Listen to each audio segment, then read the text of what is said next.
wilayah diteruskan dengan langsung dari Kedah. Nur Izzati Ciani teruskan dengan laporannya. Terima kasih. Sebanyak 30,348 kes usikan perpasangan meter KUPM elektrik direkodkan di seluruh negara sepanjang tempoh Januari hingga November tahun ini. Gangguan pada meter elektrik tersebut dilakukan pihak tidak bertanggungjawab bertujuan untuk mengurangkan kadar bil elektrik dengan cara yang salah.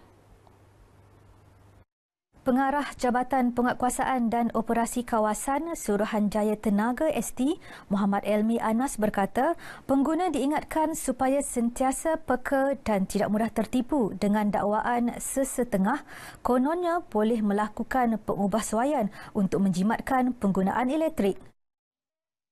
Usik tu memang kita boleh ambil tindakan charge lah, kriminal, dan TMB pun boleh ambil charge untuk mendapatkan balik tuntutan kerugian dia tu.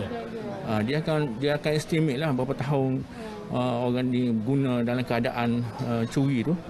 Dia boleh estimate dan dia boleh tuntut lah daripada pengguna. Jelas Muhammad Elmi, pada tahun 2021 sahaja, bilangan kes kemalangan yang dilaporkan kepada ST adalah sebanyak 59 kes, meningkat sebanyak 14 kes berbanding tahun sebelumnya iaitu sebanyak 45 kes. Sementara itu, Pengerusi Jawatan Kuasa Kerja Raya, Bekalan dan Sumber Air, Tenaga, Pengairan dan Saliran Negeri, Datuk Suraya Yaakob mengingatkan pengguna supaya sentiasa peka dengan aspek keselamatan elektrik. Memang kita akui ada banyak rumah-rumah yang masih belum peka mengenai keselamatan elektrik ini. Jadi saya rasa perlunya ada kesedaran untuk melihat kembali pendayaian di rumah masing-masing.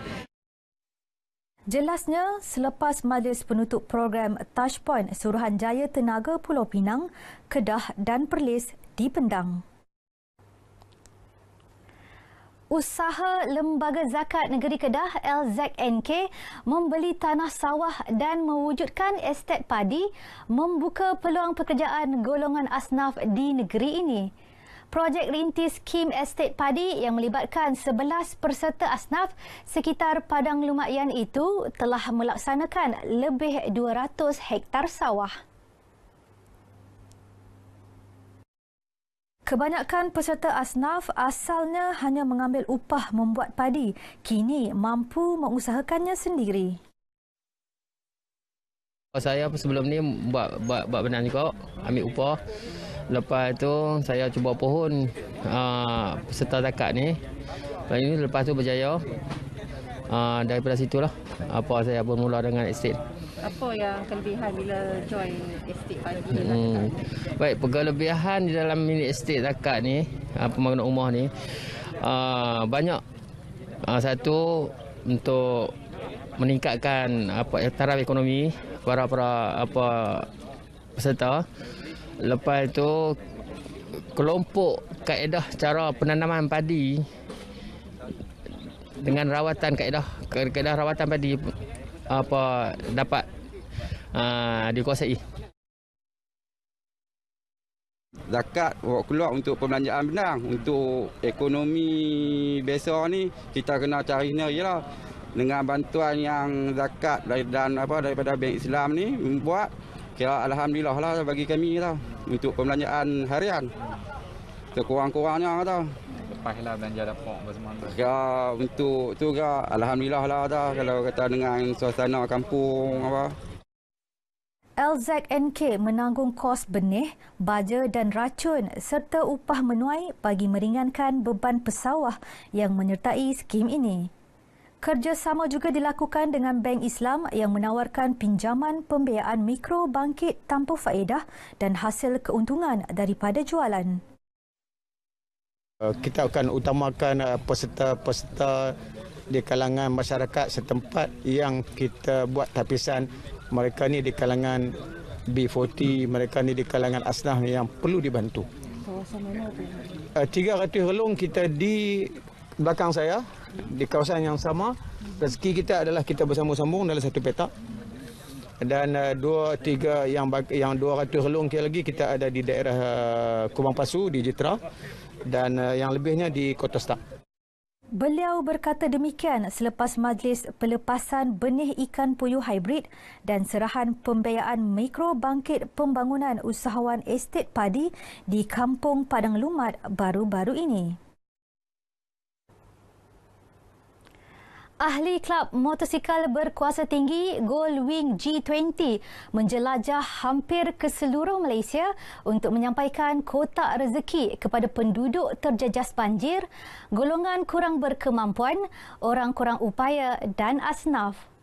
Kotak rezeki berupa barangan keperluan harian dan wang tunai itu diharap dapat meringankan bebanan mereka. Pengurusi kelab itu, Datuk Sulaiman Samian berkata bantuan disampaikan di Kedah iaitu beberapa kawasan seperti Jitra, Sungai Petani dan Bandar Baru. Sebanyak 37 buah motosikal melibatkan hampir 50 peserta menyertai program khidmat sosial korporat CSR kelab berkenaan dan juga Majlis Perundingan Pertubuhan Islam Malaysia MAPIM. Sebenarnya kami tak ada peruntukan.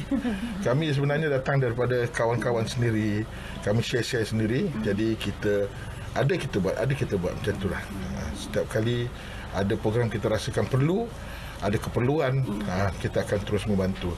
Saya yakin dan percaya selain daripada pihak agensi kerajaan banyak membantu, NGO banyak membantu, kita pun ingin turut serta.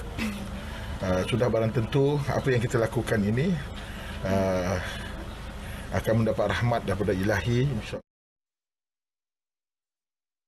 InsyaAllah saya akan menyelesaikan amanah yang telah diserahkan oleh G20 kepada saya untuk menyerahkan semua kotak-kotak rezeki tersebut kepada yang terjejas akibat banjir baru-baru ini pun ada, yang terjejas COVID pun ada, yang OKU, yang kurang mampu dan juga asnaf lah yang ada di seluruh daerah Bandar Baru. Dan saya juga berterima kasihlah kepada inisiatif G20 yang sebenarnya tiap-tiap tahun ada program CSR dan tiap-tiap tahun juga tak pernah lupa kepada kawasan Bandar Baru menjadi destinasi, saya agak destinasi tetap lah.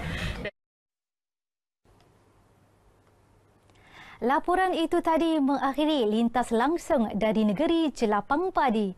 Sebelum berakhir, kami di Best Kedah ingin mengucapkan Selamat Tahun Baru 2022. Assalamualaikum dan salam sejahtera. Kembali ke Angkasa Puri.